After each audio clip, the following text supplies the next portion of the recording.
Welcome to another edition of Tech Tip Tuesday for the Cleveland, Ohio Stake. Today we're going to talk about a new addition to our LDSTools app. So I'm going to go ahead and launch my app. As a reminder, if you have not launched your app and registered, you can go ahead and launch your app, and it'll have you log in with your LDS account. And again, if you have not done that, you can just use your membership number, go online and create an account.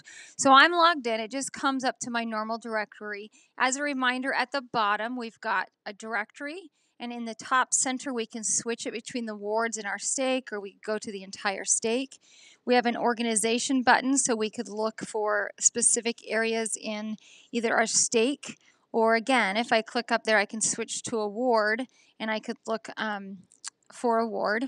We've got our calendars. So again, a good reminder of things that are coming up in your ward or your calendar for your stake. I have created some lists, and we've covered that in another session. But what I want to cover right now is the More section. And right now, every time I go in here, probably every fourth time, it is going to ask you to sync. That's okay. You just need to go ahead and say sync now. That's what it wants you to do in order to make sure your information is updated. So that's great. So I'm going to go ahead and click on More again. And there's a new button that you may not know has been in here. So we know meeting houses, temples. We can look at temple times. One thing I want to point out about temples, we have the Columbus, Ohio temple.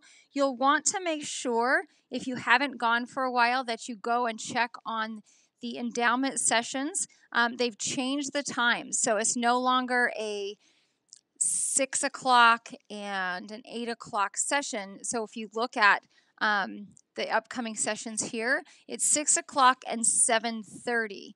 So if you're traveling down to the temple, for our local folks, you can't do two sessions right concurrently. So you'll want to do other things if you're down there, like sealings, initiatories. But please note the second time for the endowment session is now at 7:30, not at 8 o'clock. So that's one thing I wanted to point out. We're going to go ahead and go back. I'm going to click the back button and back to the More. And the thing I wanted to point out to you today that's super important is the new button that has been added to LDSTools, which is Missionary.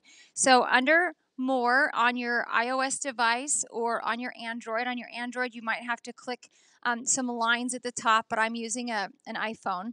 So I can click on the Missionary button. And this is a cool new tool that's added. So we can see for my specific ward, I can see the missionaries that have been assigned to my ward. I can actually see who our ward mission leader is, and I can also see who's serving from my ward. So we can see that information in here. But the new button the church has added is send a referral. So if you want to refer someone that you know or someone that you've met and talked to, let's say in your business travels or something, and you want to refer them to the missionaries, you can do that. It helps missionaries know how to contact, so it can have your phone number, your email address, and then the friend's name that you want to refer the missionaries to. And you can also find or locate them on the map. You can talk about what their preferred language is. You can add a message for the missionary. So if you want to give them a little background before that you refer them, you can do that. And you can send a referral right from your phone. So that is a fantastic new tool that we have available to us. And I wanted to make sure that everyone knew, as we're trying to do the Lord's work and we're doing the missionary work and bringing more people unto Christ to hear the great news about the gospel. It's even easier by using our device. So thanks for joining us for this Tech Tip Tuesday, and hope this was helpful. And we hope to see you again very soon.